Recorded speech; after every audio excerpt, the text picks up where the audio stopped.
Hi! இன்னைக்கு பிரேக்ஃபாஸ்ட்டுக்கு பூரி சன்னா மசாலா தான். எப்ப அத பூரி செஞ்சாலுமே லஞ்ச் பாக்ஸ்க்கு அத தான் பேக் பண்ணணும். ஸோ, அதுவே பேக் பண்ணிட்டேன். அதுக்கப்புறம் நான் ரொம்ப நாளா கார்ட்ல போட்டு ரொம்ப வருஷமாவே போட்டு வச்சிருந்தேனே சொல்லலாம். சில பொருள்லாம் நான் ரொம்ப வருஷம் கார்ட்லயே இருக்கும். இத வாங்கலாமா? வேணாமா? யூஸ் ஆகுமா? யூஸ் ஆகாதா? ஒரு இது தானே கையில தட்டி போட்டுக்கலாமே அப்படின்னு சொல்லி நெறைய நாள் இத வாங்காமயே இருந்திருக்கேன்.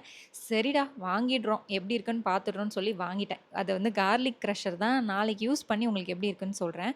அதுக்கப்புறம் 5 மணிக்கு எழுந்துக்கிறீங்களே, உங்களுக்கு டயர்ட் ஆகாதா? அப்படின்னு கேட்டிருந்தீங்க. கண்டிப்பா டயர்ட் ஆகும். ரொம்ப டயர்டா இருந்துச்சு அப்படின்னா, ஒரு 30 மினிட்ஸ் நேப் எடுத்துருவேன். இல்ல டயர்ட் ஆகல அப்படின்னா, அப்படியே வேலை செஞ்சுக்கிட்டே ஓட்டிடுவேன். நைட்டு தான் தூங்க போவேன். எப்போ தூங்குவீங்கன்னு கேட்டிருந்தீங்க. ஸோ 8:30 இல்லன்னா 9:30 இந்த 9:30க்குள்ள தூங்க போயிடுவேன். அதுக்கப்புறம் தாண்டுறதெல்லாம் வேலைக்கே ஆகாது. இதுவே எங்க அம்மா வீட்டுக்கு போனேன் அப்படின்னா 11:00 ஆகும். ஏன்னா, அவங்க ஆதியாகுட்டி விளையாடிட்டே இருப்பான். சொல்ல பேச்ச கேட்கவே மாட்டான். அதனால வந்து 11:00 ஆகும் எங்க அம்மா வீட்டுக்கு போனா. இங்க வந்து 9:30 தான் மேக்ஸிமம். அதுக்கு முன்னாடியே தூங்க ஆரம்பிச்சுருவோம். அதுக்கப்புறம் இந்த இன்ஃப்யூஸ் வாட்டர் குடிக்கிறீங்களே, இதனால என்ன பெனிஃபிட்ஸ் அப்படின்னு கேட்டிருந்தீங்க. இது வந்து உங்க ஸ்கின் ஹெல்த்துக்கு ரொம்ப நல்லது. ஸோ உங்க ஸ்கின்ன நரிஷ் பண்ணும். நல்லா க்ளோயிங்கா வச்சிருக்கும். ரேடியன்ட்டா ஆக்கும். அது மட்டும் இல்லாம உங்களுக்கு ஸ்வீட் கிரேவிங்ஸ் இருக்கு அப்படின்னா, அதையும் இது கம்மி பண்ணும். ஸோ பெனிஃபிட்ஸ் வந்து நெறைய இருக்கு.